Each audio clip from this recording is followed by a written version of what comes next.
All right, Shalom. I want to give all praises, honor, and glory to the Most High Yahweh alone. Shalom, Barakatah, Mishpaka. Um, Basically, I wanted to get into how Isaiah chapter 7, verse 14 is not about Jesus Christ, YAHAWASHI, Yahushua, Yeshua, whatever you want to call him, right? Yehoshua. So, in context, Isaiah chapter 7, verse 14, as you already know if you did any research, it has to be a dual prophecy. Dual prophecy meaning that it foreshadowed Christ, but in context, it's not about Christ. It's about someone else during King Ahaz's time. Now, of course, the New Testament is fake, and that's what you gotta understand. It's all trickery. So when you actually read Isaiah chapter 7, verse 14 in context, it's a prophecy literally to King Ahaz during his lifetime. King Ahaz lived 700 years before Christ, okay? Allegedly was born. So, clearly, this in context has nothing to do with Christ. The word virgin there in the English just means young woman. Doesn't actually mean virgin. So let's get Isaiah chapter 7, verse 14 real quick. Therefore the Lord himself shall give you a sign. So this is a sign to King Ahaz. King Ahaz died 700 years before Christ. So obviously if Christ is a sign, King Ahaz would have never seen the sign, obviously, right? So therefore the Lord shall give you a sign. Behold, a virgin shall conceive and bear a son, and shall call his name Emmanuel. Right? So clearly Emmanuel is not literally his name. What you gotta understand is that that's something, it's kind of like a title, like something you say. He's a sign basically that God is with them. That's what Emmanuel means. Emmanuel means God with us.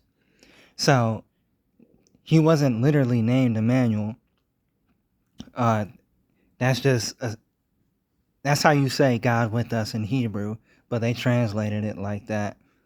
But it's more so a title than a real name. But regardless of if it's a real name or not, that doesn't matter. Butter and honey shall he eat, that he may know to refuse the evil and choose the good. Right? So butter and honey, Jesus Christ is not known for that. Right? The land that thou abhorrest shall be forsaken of both their kings.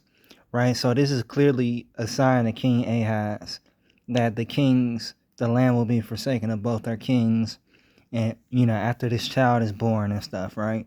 Clearly in context, if you just read it, it's not about Jesus Christ. The child was actually born in the next chapter. Isaiah chapter 8, verse 1. Moreover, the Lord Yahweh said unto me, take thee a great roll and write it with a man's pen concerning Mashallah-Hashbaz. Verse 2. And I took unto me faithful witness to record Uriah the priest and Zechariah the son of Jeberechiah. Verse 3. And I went unto the prophetess, and she conceived, and bare a son. Then said the Lord to me, call his name Maher-Shalal-Hashbaz. For before the child shall have knowledge to cry, right? If you just read Isaiah 15 through 16, Isaiah 7, 15 through 16, you'll see the same themes are here in verse 4 in chapter 8. For before the child shall cry, right? Now, technically it was multiple children born, not just Maher-Shalal-Hashbaz.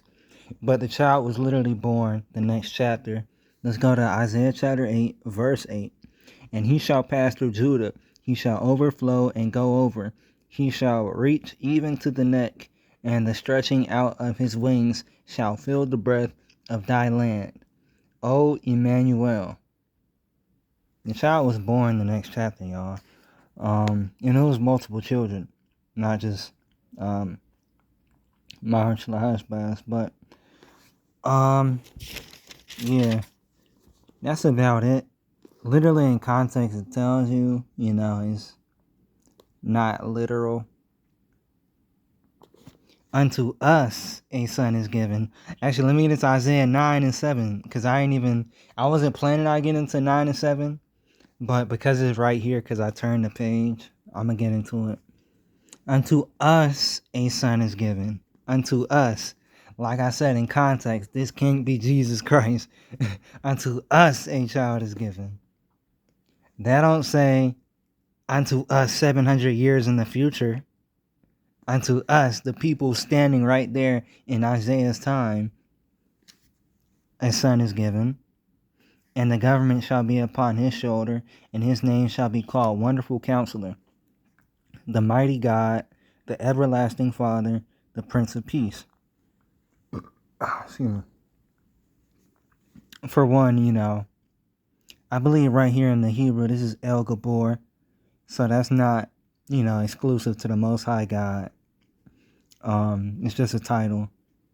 Because anybody can be a God. Even the New Testament tells you that, although I reject the New Testament. Let me get that in the New Testament just for the simpleton Christians, right? So this is John chapter 10, verse 34. Is it not written in your law, I said, ye are gods? If he called them gods, unto whom the word of God came, right? So the law literally says, ye are gods, right? So even the false Messiah acknowledges that, God isn't exclusive to the Most High God, but God just simply means power or ruler in the Hebrew. So, a king can be called a god technically, but that's besides the point. The judges, etc. Everlasting Father. That's not literal. Cause let me get that verse. Do I remember the verse? Man. But basically, they were called fathers back in the day. And let me try to find that verse real quick.